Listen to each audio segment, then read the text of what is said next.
श्रीगणेशाय नमः।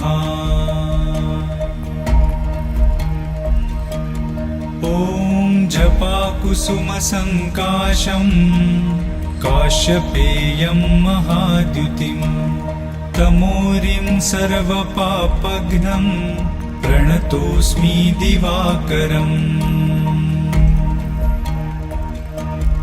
ॐ दधिशङ्खतुषाराभं क्षीरोदार्णवसम्भवम् नमामि शशिनं सोमं शम्भोर्मुकुटभूषणम्।